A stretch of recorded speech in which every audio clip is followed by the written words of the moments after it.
And so you need to look at number 2 with Down to Earth. Down to Earth. Yeah. Yeah. What was that with it? What's that? That sounds like a sci-fi show. Love it. Zach. It was Zach Efron. It was with Zach Efron. Oh, no. Listen, it's all about... He's a hunk. I tried that as well. And he and the doctor who was with him, they're morons. They have nothing intelligent to say except from, oh, yeah, okay. Yeah. That's really cool. That's it. That's the extent of their conversation. So great. Good luck to them. But I looked at, I saw the Iceland one and I wouldn't touch it again. Down to Earth with Zach Efron. Sorry, Zach. He's probably watching. Did you not do the Down Under one? Did you not do the Down Under one? Because they do the Dark Emu sort of review. They do all of the other bits. What's it about? What's it about? Give me the gist. It's all about sustainable farming. It's about trying to, how we can farm better, how we can produce meat, how we can eat more of the animals that we are eating. It really, I thought actually the Down Under one was I think far more interesting than any of the previous series. You should have started. Check that out. Go to Down Under. There was a funny meme going around there of the G27 meeting up, and it was it was a picture of the G27 and what they were eating. They were having Wagyu beef and fish from Haynes, and it said the G27 meeting up, eating Wagyu beef and fish, discussing how to stop everyone eating beef and fish. I thought that was funny. But the reason we're talking about this, guys, for people that are just coming in now, it's a relief when people start coming in, because there's a debate. But the reason we're talking about it is because I was talking about Ancient Apocalypse last week, and it was a challenge to you all just to see if you enjoyed it, because a lot of people will watch that and go, no way.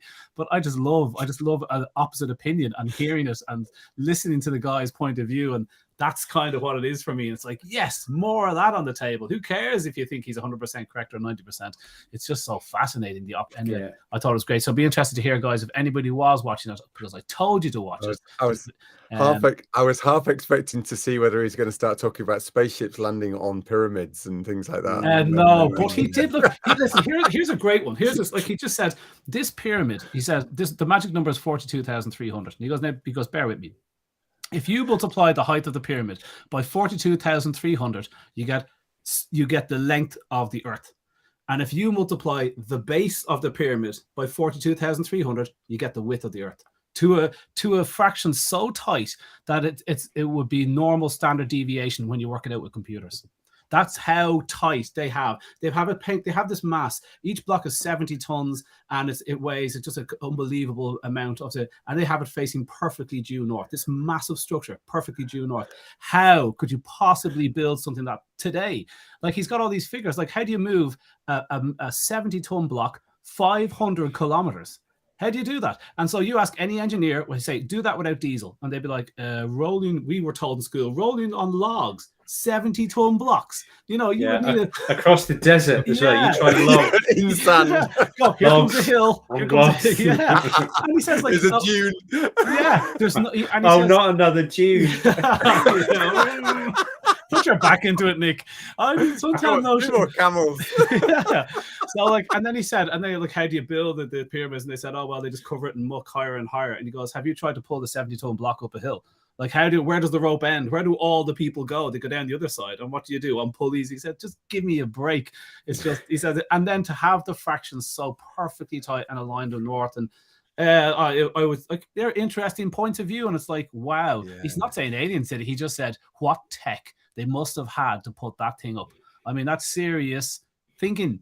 I mean, you couldn't do it, if we were given... the thing that I was more amazed by this week was actually, talking of pyramids, the explosion of Tonga that happened last January that emitted 40,000 times the volume of a pyramid in mass out up into the atmosphere and across the ocean floor. Wow. Creating a new caldera around they thought the volcano would absolutely totally destroy itself in that explosion. It was heard around the world.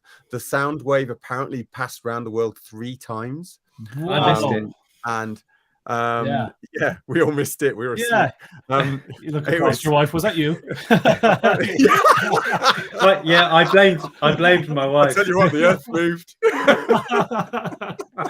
Anyway, that was interesting, guys. Before we bring on Barry, I'm trying to chat to Barry. There's too much to talk about with Barry. But how did you get on? There was a conference on the weekend. Tell people how we got on. That seemed to be that seemed to go very well for the Raw movement. Well, my impression was, I'll give you my impression of the first day, and Brendan could give his of the second day, perhaps, so that we can share things out. There was not 1 minute when there wasn't a person. Am I still on? I've got a really bad connection tonight. You are. Okay. There wasn't 1 minute during the whole day. I wasn't there the whole day, but I was there very much during the day. There wasn't a time when I didn't see somebody visiting the stall, the stand. And if you think we only had a tiny stand and it cost a fortune, but per square meter, we were one of the most busy stands in the whole place. Boom. Okay. Yes. I think meter for meter. And so very impressive. There was nothing but good conversations. I had one guy who was a little bit wobbly.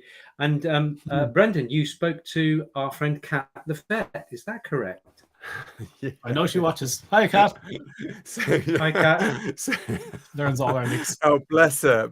So, that was our friend Joe who came along to sponsor the stand. So, thank you, Joe Flanagan. He came in just to sort of like show willing and help us out.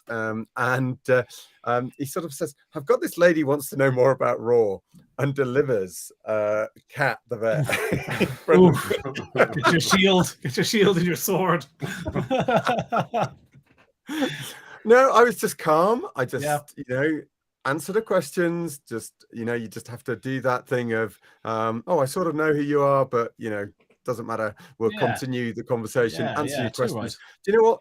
We had I had some vet students in asking those questions, had some vets in asking those questions, all of the typical ones of, I've got a 2-year-old child. Is it safe to feed raw? We're thinking of producing raw. Is that going to be safe? What do we have to look at for legislation if we're going to advocate raw? The students talking about barrier nursing, and I might use my old saying of, if you're going to have a patient in hospital, for God's sake, you should be barrier nursing every single patient, to stop transmission of infection. What's barrier nursing? So that's basically where they're wearing PPE, so personal protective equipment. They should be wearing gloves, mask, a disposable gown, so that when those patients are in the hospital, you're not, you deal with that patient, you take all of that stuff off, and then you move on to your next patient with a new fresh set, so you're not transmitting infection from patient to patient. Okay. My nurses had some really interesting lectures that they went to where people were sort of doing what do you do if this is a dog comes in with a wound, it's raw fed, what would you do? And they were gobsmacked to hear people saying, well, I just wouldn't let them in the practice. It's just like, you call yourself a vet. That's just that's not what you do. Yeah. They're scared witless though. It's almost like during COVID. It's like, I'm a doctor, do I treat COVID patients? And like, if you don't have the information, it would rattle them, and they're thinking about other people, and they're hearing the terror, and it sinks in. It's hard to dodge it. I can sympathize. Great that you had a normal conversation with Kat. The time enough that she comes over to our side. But I mean, even then, you just don't want any of the crap. We might as well be debating in a healthy manner. And so, what if you don't agree? She might not have seen it as a normal conversation. No? I think. Okay. I just treated it as a normal conversation, just to really wind her up, because I'm sure she was trying to, prod me with a big stick and get me to lose my rag, and I just was refusing to do that. That's good. One of us, guys, one of us, not me, has a beeping going on. I hear it every 10 seconds. Barry's in the background, but I think he's on mute. So I think it could be Nick or Breen, and I heard it last week as well. Nick, if you take off your earphones, can you hear beeping? No, I can hear it even now. And I'm on a completely different rig to last week, so I don't think it's anything that I'm doing here. I think it's one of those internal faults with a Mac, and it is literally when it's rebooting its SD RAM.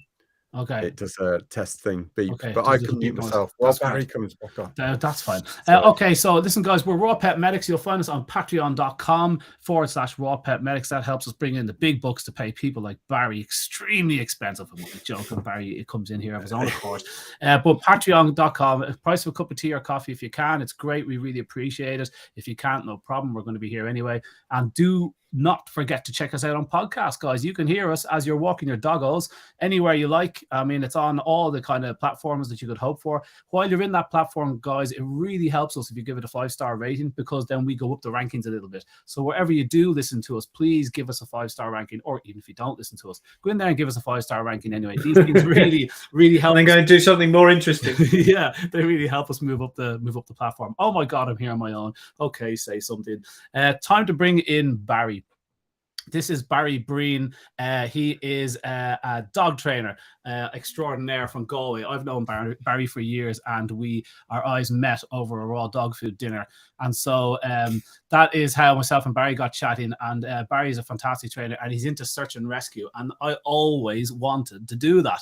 So I am here to pick Barry's brains really publicly. So Barry, how you doing? Nice to have you on the show. Do you want to tell the folks a little bit about yourself and what you do? Yeah, so hi guys, small bit nervous, but it's fine. That's always the way. As you said, we go a long way back, Conor.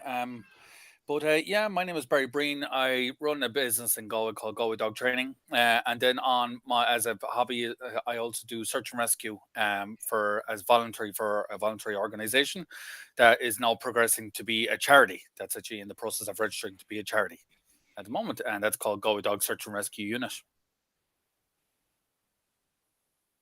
I know I've been muted.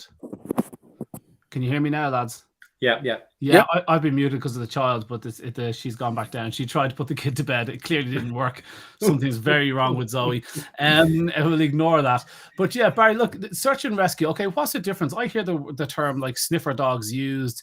I see the dogs out working on the TV. You don't see search and rescue very often. If you're looking for search and rescue, you're probably in big trouble. I see sniffer dogs at the airport. What's the difference between these sorts of dogs? Yeah, so it's just a different variation of the scent discrimination, but particularly in search and rescue, what is the dog is trained to pick up the scent of any human or a particular human by clothing or scent of a cadaver. So those kind of three main items are what we kind of look for. Unfortunately, you don't want to be getting in contact with us because it's not always good news, when we're involved. Yeah, very negative. So out in Galway is where you work and patrol with your friends that do this. Can anybody join you with their dogs to help out, or is there a certain amount of training? Like who can do this? Yeah, so qualifying the dog actually takes quite a bit of time. Like usually we're talking about up to a year, if not a small bit more, for someone to qualify. Now, with saying that, so that's how much work it takes, so it's not one of those things where you do a 4-hour course and you're qualified in it.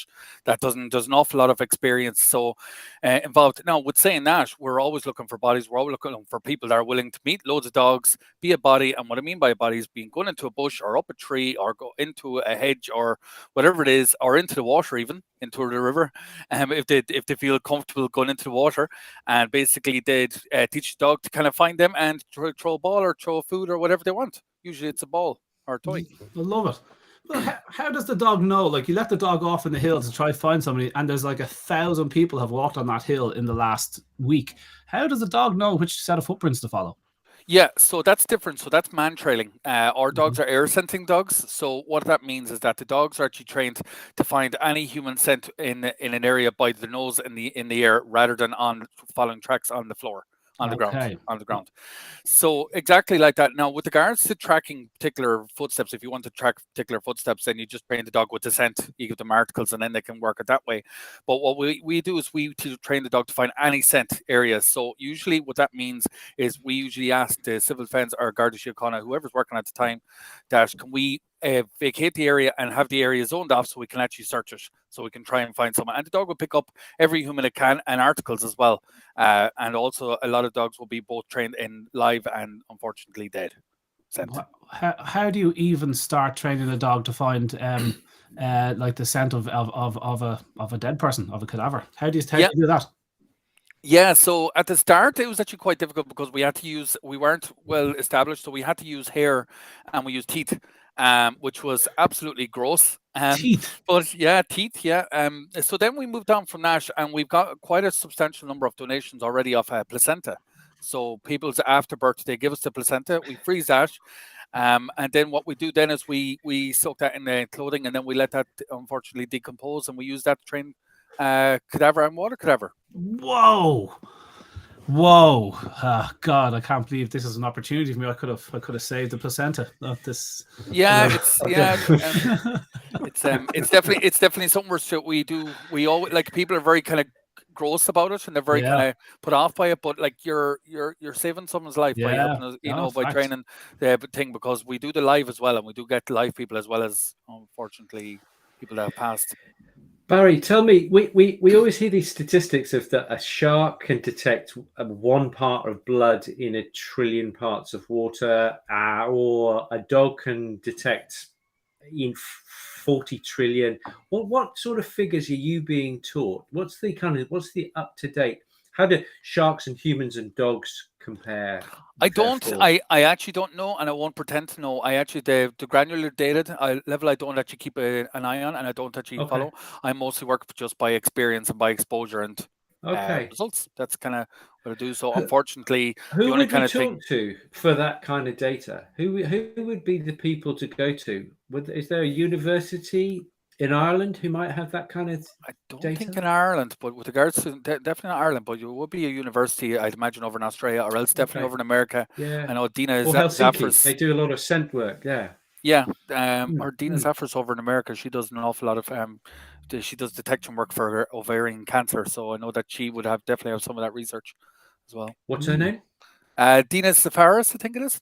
I know it's Dina, and I think her surname is Zafaris. Dina Zafaris. Okay, great. Cool. Because we know that Helsinki are doing quite a lot of stuff with that medical detection, aren't we, Des? So they are not just looking at the COVID. I think there is a lot of cancer detection stuff that they're doing, various different diseases now. So it's, that's really interesting as well. I find that fascinating that dogs can look at that side of things too.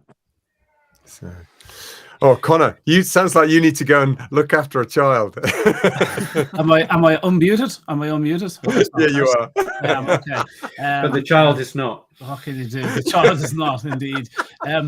As I heard during they were being used during COVID. That Anaheim Borgman was working with dogs up in Helsinki during COVID to try to sniff out COVID.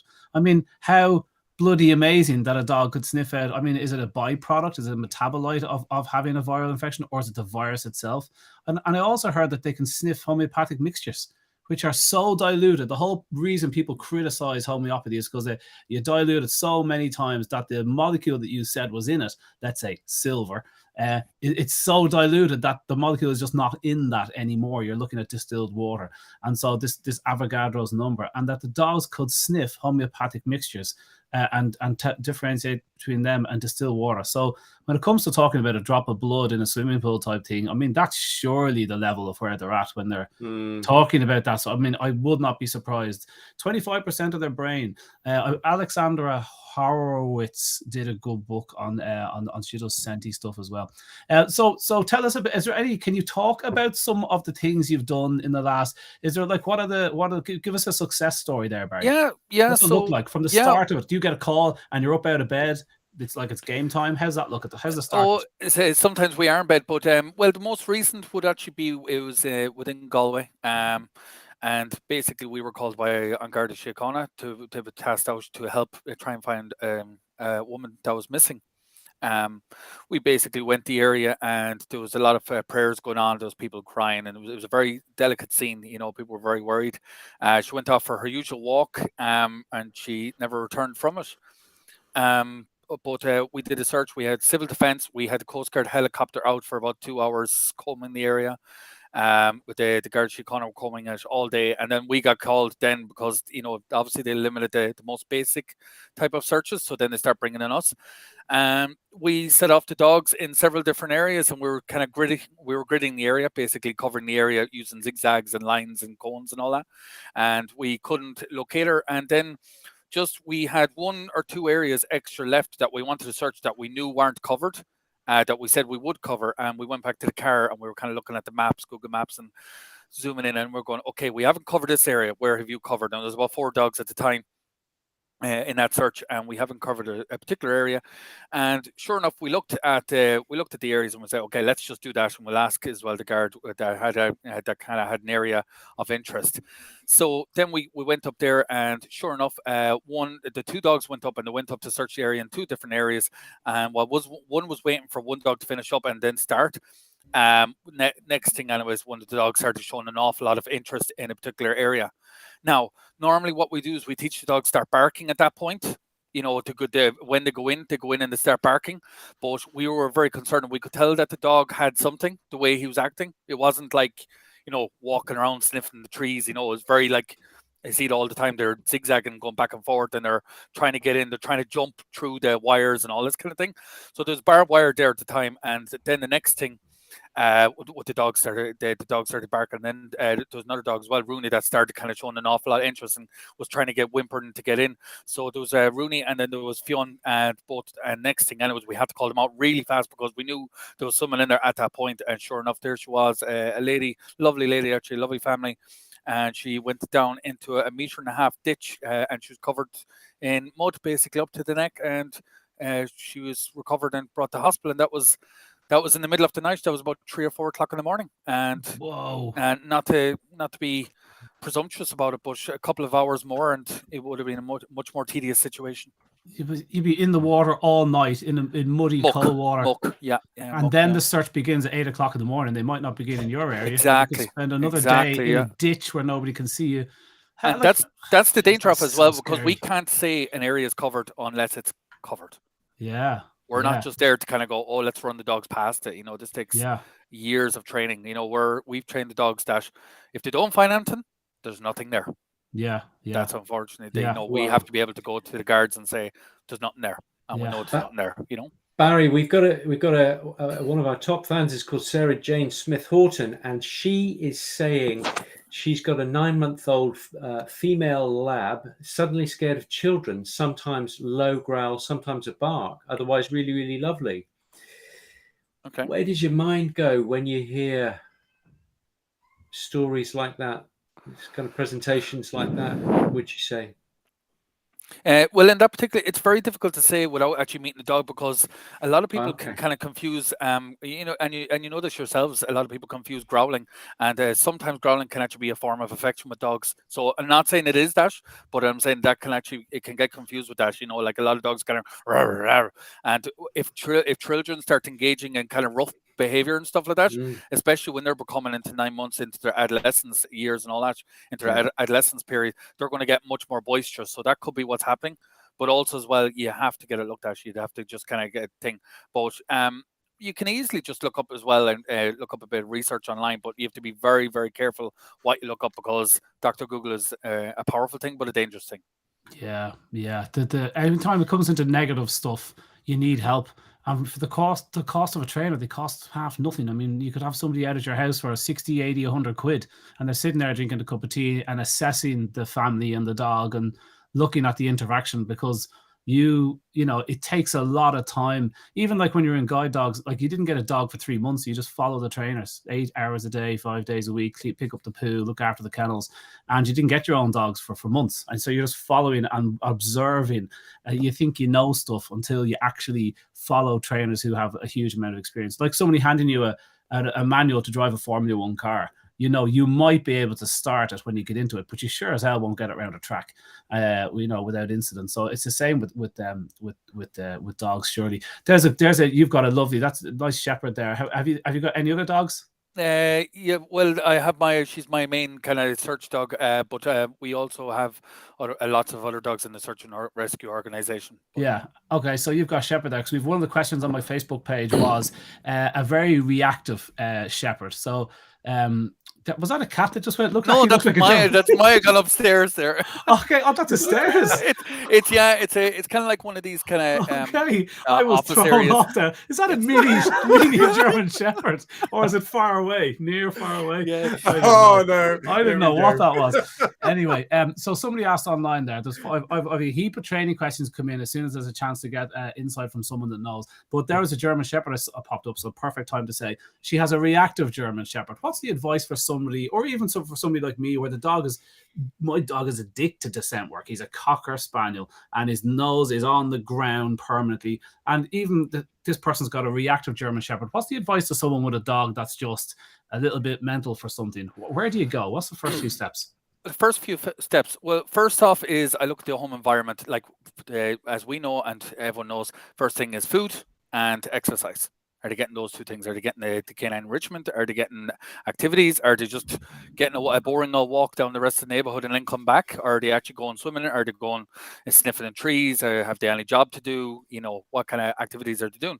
Then when I kind of get that kind of area, then with regards to reactivity specifically, then is I kind of check the energy. So normally, as well as that, with dogs that are very highly reactive, they have an awful lot of energy behind it, and a lot of that energy is actually fed in by the high carbs within foods, in the commercial foods that we have. So that's the big one, and you know that yourselves. So that's the thing. Then I change the diet, and it was when I start seeing that. And normally I test that by kind of a focus work with the dog. I see he's like a very basic focus work, and if he can't do that, like a simple wait within a couple of seconds, then I know that okay, his focus is wrong, because he's sniffing the ground, he's doing this, he's doing that, he's not calm. Do you know what I mean? Yeah. So that's the first thing. Then with regards to reactivity, the first thing I would say, don't panic, okay? Because if that was a small little Bichon Frise that was running around and barking like that, no one would bat an eye. Because it's German Shepherd, people are going to go, ah! Yeah. Do you know what I mean? Yeah, So well, you have to remember that dogs are communicating, and it doesn't necessarily, reactivity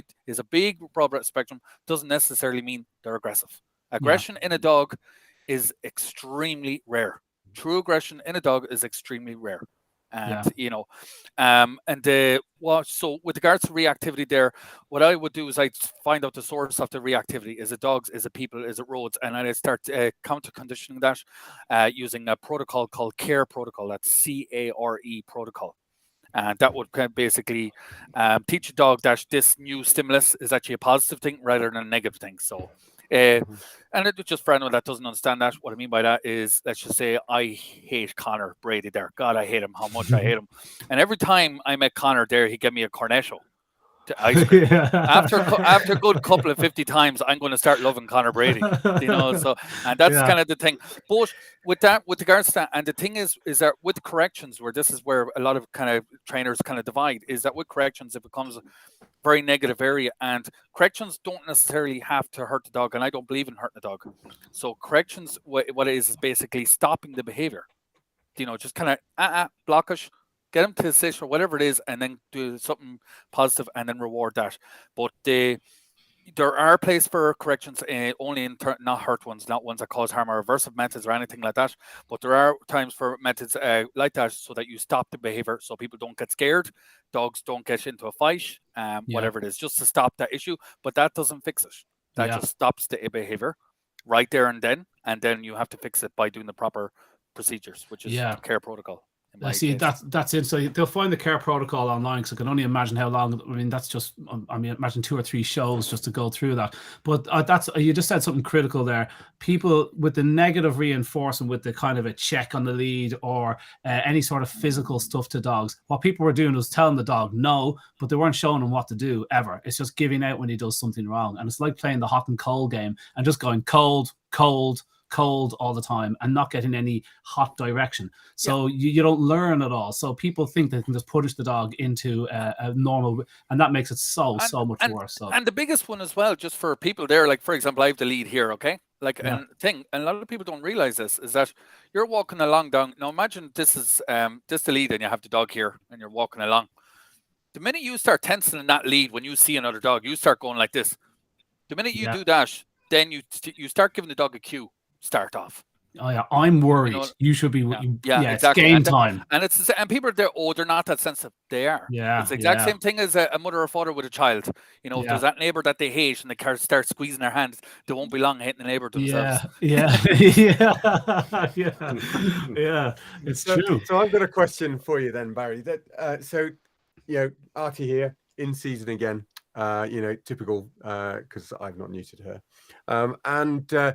There's lots of clients come in. They've got their own male dog, entire, for health reasons, but yet within the neighborhood, there's a bitch on heat. And in that period of time, the dog goes absolutely nuts. It usually won't eat. It's, you know, moping all the time. It's crying and everything else.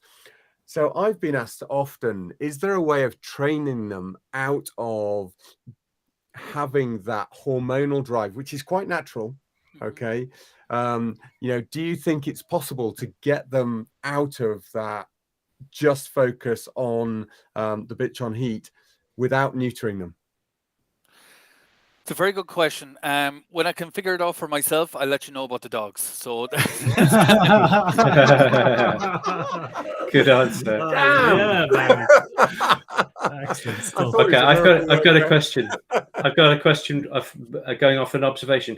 I've had two cases over the last 30 years where people have said, I took my dog, they're usually working dogs, Springers, Labs, and what have you, and they said, I noticed a distinct improvement in their sense of smell when we went from processed food, kibbles, and what have you, to a more natural, simple, and even a raw food diet. Have you any experience with that? With what you feed the dog and their ability to use their nose at all? With regards to using the nose directly, no. But with regards to, like, for example, our search dogs, a lot of them will be on raw. And if they're not on raw, they'll be on a very high quality dry food. Now, when I say high quality, that's relatively speaking, you know. But the thing is that with a very good food like that, is their focus is much stronger. Their problem solving is much better, and they're not hectic. So they're able to think it through. They're able to follow the scent more, lose it more. And that's where the food highly impacts behavior. So you can see the difference.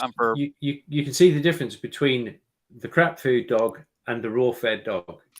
I can see it in every puppy course there that I do, you know, because puppies are very obvious at start, and even adults as well. But with the puppy course there, every course of like 7 dogs, I can spot 4 or 5 that are on really bad food, every single one of them. And I can actually tell as well, I've actually done this before.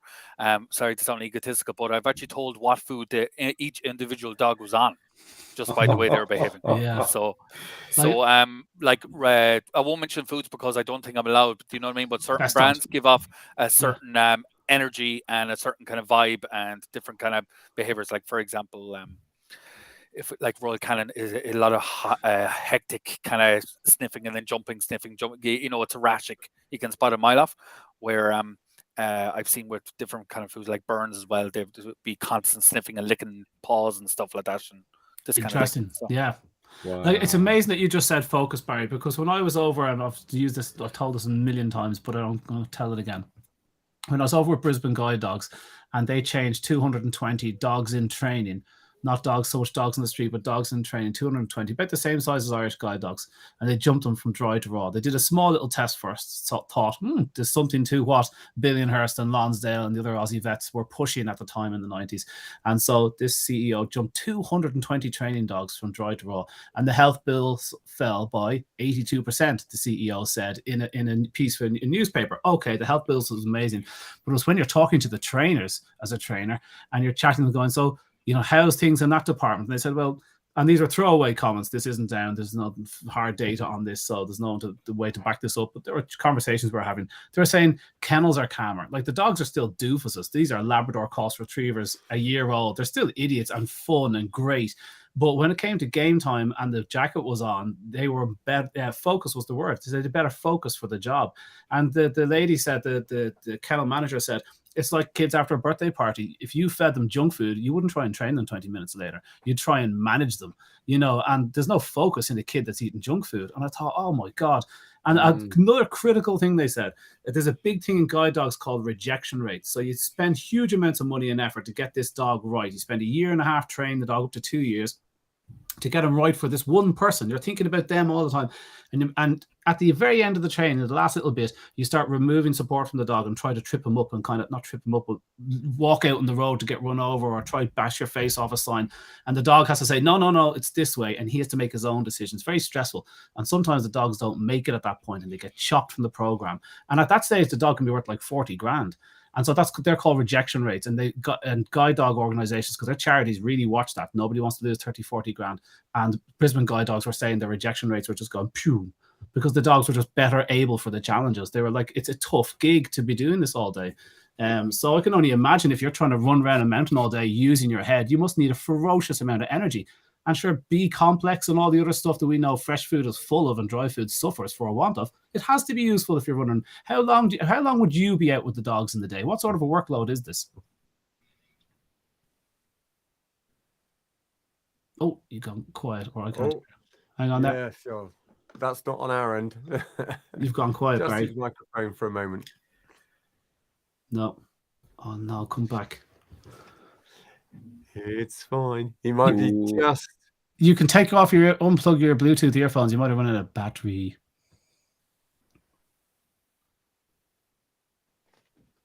No. No. Oh God, I'm loving that. I've got loads of questions. Just with the critical questions. Yeah. We'll give them some time to come back. I was going to say, my little Artie is just an A1 dead body finder. But they're usually either small, fluffy creatures or shot venison. And does she eat them? And does she eat the dead bodies? No, she brings them back. She'll bring them back first, and then you've got to give her permission to eat or not, depending on the state. But usually the rats, I don't want to pick them out of her mouth before she demolishes them. So it's just like. Yeah, I remember Dudley rolled in a rat, the most rotten rat ever, and when he came up to me, its leg was hanging off his coat. It was just green and sticky, a rat's leg, and I saw the rest of it just mashed on the ground, and it was just awful. Oh my God. I'm just fascinated by the sniffer dog stuff, because I've got a sniffer dog. I've got a Cocker Spaniel who's obsessed with scent work, and so like when it comes to walking, it's not the most enjoyable dog walks I've ever had. I've had a number of dogs, and it's either a Conor walk, and sometimes I'll leave the dog behind, or it's a Dudley walk, because it's just erratic, and I feel every single tree, every lamppost, anything that looks slightly different, he has to stop and scent it for a huge amount of time. So if you're trying to get down the town, it's not going to happen, or bring him down the town, it's chaotic for him, because there's just so much to do. He's so I need to reward that a bit more. So I wanted to ask Barry for tips. I know, Barry, we still can't hear you, Barry, in case you're trying. No. Can you hear us? Can you hear us? You can hear us. Yeah. You can hear us. All right, there we go. He's going to have to get what about reboot? What about if he reboots? Yeah, leave Barry and come back in again. Just press the what's it called? So we're going to leave you, and then just come back in when you refresh. When you restart. Okay. Yeah. There we go. So I wanted to ask him how to reward those dogs, how to work those dogs. And one of the tips was that, scenty dogs love smelling stuff out the back garden. So dried bits of meat, little tiny flaked up dried bits of meat, or even dry food, I have to admit. You can get free packets from some of the pet shops, so you can say, let's say there was some dehydrated fancy kibble that you wanted to get, and you go, oh, I'm not sure. They got trial packs behind the counter, and you can get a few of them. So it's decent enough. But any better? Perfect. Yes. Yeah. You're back. Yeah. Good Perfect. Man. Good stuff. Good so Conor, you had a question for Barry. So I finished. I was saying, first of all, I was saying about the workload. How long are you out in the mountain for? How long can these dogs work for? I heard that the sniffer dogs in the likes of the airports, that's energy intensive, and they only get so many hours out of them before they have to rest. How long does a working search and rescue dog do before? Yeah, absolutely. Well, it depends on the level of fitness, but usually they last about 20 minutes to 45 minutes of intense working, and then they need a break for about 20 minutes, because it's quite a lot. And also our training sessions will be 3 to 4 hours per day, and that's 2 days a week that we train. And then on a real search, we could be out for easily 6 hours, because we go back, look at the maps, and then go back to the car, back out again. Okay. So they'll be working for 4 to 6 hours simply because they have to, because there's somebody dying of hypothermia down a ditch somewhere. Is that right? Yeah, well, we can't. You see, we can't expect anything off the dogs that they're not able for. Like they're having fun and they're they're absolutely loving it. But if we start seeing the dog's energy going down and he's not really pacing himself, like he's starting to struggle and all that, it stopped. It's immediately no, the dog is tired. So, yeah, but usually about a good 30 minutes, 45 minutes of a good search, and the dog then is pooped for a good while. Wow, I'm surprised. That's quite short. I thought it'd be hours and hours of it. Yeah, no. The thing is, that's the beauty about search dogs, is because they cover a huge area in a short amount of time. Okay, that's the beauty of them. And are you running around behind them? Wait. No. Basically, what we do is we kind of do what's called gridding. So we kind of stay in this kind of area, and we kind of, let's just imagine a field, for example, and you'd be in the middle here, and then the dog would be kind of going over there, going over there, going over there, and basically thing like that. So let's just say a big football field, we'd probably get covered in about 2 to 3 minutes. Okay. Because we're just going straight up, and that whole area that will be covered in trees is covered. Yeah. It's just dogs can smell it. That's it. And what about a body in a river or a lake? I mean, that's where it gets a bit more thing. That's where there's very little dogs that can actually do that in Ireland. And now we work with Irish search dogs quite a bit because they're our absolute gurus, and they've been amazing to us in sharing their information and their knowledge. But we've started doing the water cadaver, and we are still in progress of that. And we are trying to raise money at the moment now to try and get a boat, so that way we can start working with that. So far, what we've done is we've gotten a kayak and we've gotten the dog on it, and we've gotten them to pick up a water cadaver at a depth of about 1 meter and 1.5 meters, and that's where we're at the moment. But we need it a good bit deeper than that. And what's under the water? Do you mind me asking? That's 1.5 meters down. Well, what are they using? The substance we're using, is it? Yeah. It could be, for example, some people use a deceased piglet, or else we use a placenta that are donated to us, which we're always looking for. Please, if you have any placentas, you can just go hospital and you just give them. Yeah, you let those decompose. You let those decompose a bit, and then we put them in the water and we let them decompose naturally, as if something was in the water. And like a tiny little piece of placenta and a dog in a moving. I mean, imagine you're starting in a lake, because I can only imagine how impossible it would be in a river. It's very difficult, but yeah, they can do it in a river as well. We do that in a river, yeah.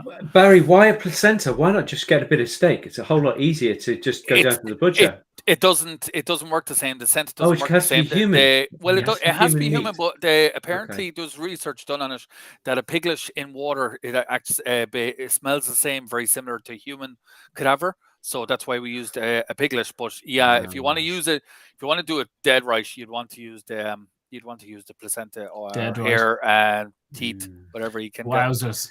I saw a video. I'll share it again on this. I shared it last year. There was a video of a dog in the UK. She's a famous sniffer dog, or a search and rescue dog, and they threw. Someone wants to know, they're just dying to know why placenta rather than just blood. Yeah. Placenta is a tissue, you see, so it's much easier to smell.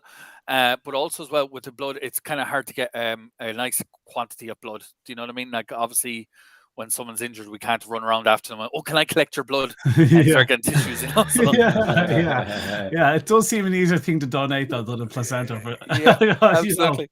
Yeah. But this dog found in the lake, a huge lake, they threw a tin of corned beef with a hole in it, and they threw it out into the lake, this really big depth, let's say 6-8 meters, all the way down into the silt, and it sank 1 meter into the silt. And very quickly, this dog on the top of a boat, like you're explaining there, zigzag pattern. The next thing, the dog's going ape, and then boom, they had the canoe or the little boat right over the can that went into the lake. I mean, how can the scent be that sensitive? It's just it's not that sensitive.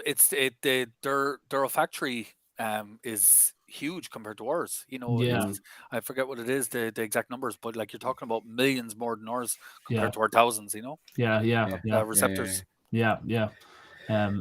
Anyway, it's just nuts. Barry, do you have lots of stories that you could share with us just for another 10 minutes? Do you think? Well, what kind of stories? Like, that was a happy story that I mentioned there, and I have a lot of sad stories, but you don't. Okay, not sad stories. Let's guys, let's just wrap it up now. Yeah, and let's nip over to Patreon. And Barry, if you can share 2 or 3 happy stories, We just do this. We didn't tell you this, Barry, yet, but we do this thing called Bit in the Side, where we go off and we take our tops off and we do a bit on Patreon. Where no, we just do 10 minutes more content, Barry. We're going to squeeze the life out of you at the moment. But I would like to know how Conor does a Zac Efron and he strips off, shows his ripped. I'm not quite at Zac Efron standard. But yeah, look, I'd like to know some tips for like how to work with sentient dogs, how to kind of train this up a little bit. I've got a dog that needs occupying. You know, how do you nurture this in your dog if you were after this? You know, how can I teach my dog to smell drugs in the park, for example? I'd like to know. Another one that I heard is actually local is that criminals train their dogs to smell money.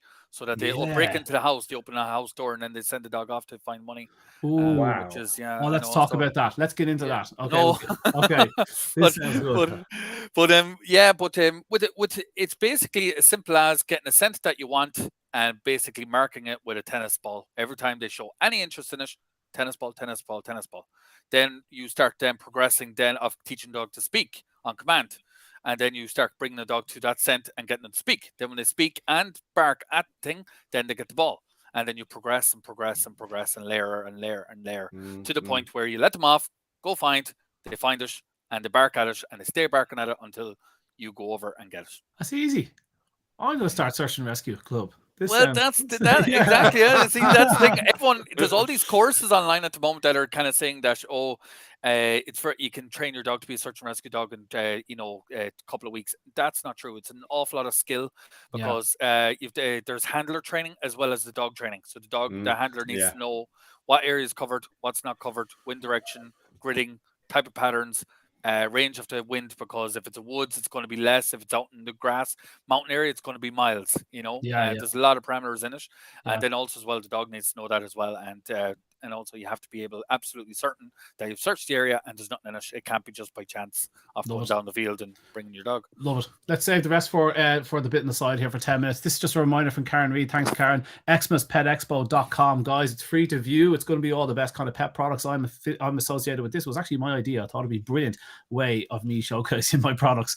And there's a number of other companies there. Becker's Bites and Judy Morgan's coming in and a few others. And so we are, it's a very simple idea. You come in, free to view. It'll start at 4:00 on a Friday in 2 weeks. And it's very simple. If you're a vendor out there and you want to be in it, it costs you 50 quid, but you can enter all the categories if you want. They're going to be rapid fire 2-3 minute video bursts of this is my product, this is why it's awesome. You might be an author, you might be doing consults, whatever it is, as long as you can sell it globally. That's the little hit, because there's going to be people from the US watching this as well.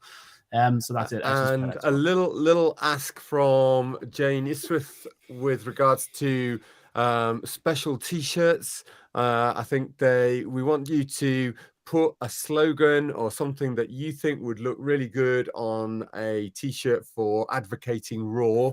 We know Nick's really good at this. He loves his t-shirts. I've got about 6 very snazzy. Not that I haven't done them as I've got the idea, and Ellie's a designer, so together we'll be able to do sort of like raw-tastic, but kind of plus. Yeah. Conor, however, has one, and that's sticking a stick in his spokes and blaming it on Raw. Very successful. Very successful. Okay, guys, let's go on to Bit in the Side, and we'll thanks everybody for being here. Patreon.com/RawPetMedics. Deeply appreciate it, guys. We'll see you next week for join us in about an hour if you want to see the stuff that we've recorded on Patreon. Hopefully it won't be a couple of guys talking about lawnmowers. Okay, take care. And thank you to Barry. Thank you, Barry. Barry, fair play. Thank you.